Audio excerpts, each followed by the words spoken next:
Hi, I'm Kurt Nordquist, Business Development Director for NetSync Network Solutions. Today we're sitting with Bo DeVillier, our Collaboration Practice Manager. Bo, we're talking about Cisco Collaboration. Are we talking about voice, video? What exactly? Well, Kurt, we're really talking about both. So a few years ago, Cisco acquired Tandberg, a big video player, and with that acquisition and with the evolution of how phone calls work and connect and the technology infrastructure, we turned a voice call into a video call as easy as a telephone call would have been in the past. So if we combine the capabilities and the ease of use together, we got a lot of flexibility in how you consume collaboration and what it means to you. From NetSync's perspective, we have two offerings that we bring out. We've got our hosted cafe solution, which is a voice cloud solution, and we've got our Bisis solution, which is a cloud video solution. And from the end user's perspective, really the experience is the same. It's the same endpoints, it's the same way that you use the technology.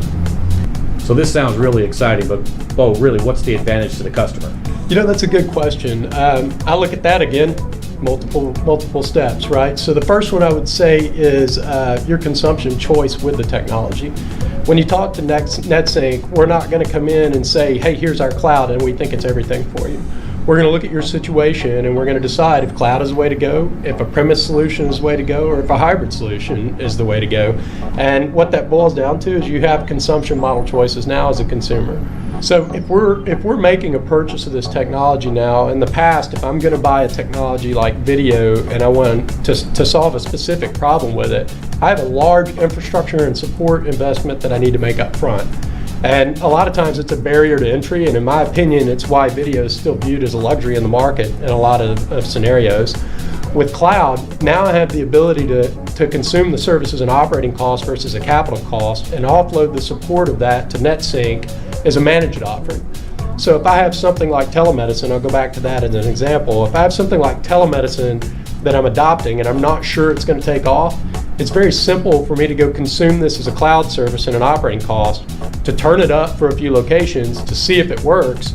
If it does, I can make the choice to continue to consume it as a cloud offering, or I can make the infrastructure investment and bring that internal.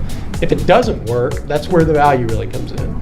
Now I have the ability to remove the contract or back down my service, and I don't have $100,000 worth of infrastructure sitting in my data center and a support team ready to support something that didn't take off. So my risk of adopting new technologies and solving new business problems is significantly lower because I have the opportunity to be more agile with how I adopt the technology. Excellent. And the technology that we're talking about, we have a couple of examples right here in the room. You talked to me a little bit about the conferencing unit right here. So this is the Cisco SX80. It uses a technology called speaker track, and its advantage in a room like we're in, a conference room, is that it turns the experience of having a multi-point conference call with multiple people in a big room like this into a much more personal engagement. The active speaker in the room is tracked by these cameras. Their face comes into full view for the other side, so that you're talking to a person and not an open conference room. And the idea is to get the other side more engaged in the meeting so that they're not staring at a bunch of faces trying to figure out who it is that's speaking. So Cisco Speaker Track personalizes the technology.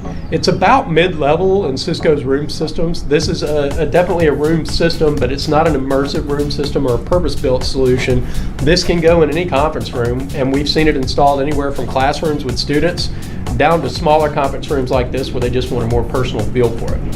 So Bo, we have sitting here the Cisco DX80. Can you tell me a little bit more about it? Sure. So this is a personal video endpoint in Cisco's phone portfolio. It sits about mid-range as far as IP phones and video endpoints go.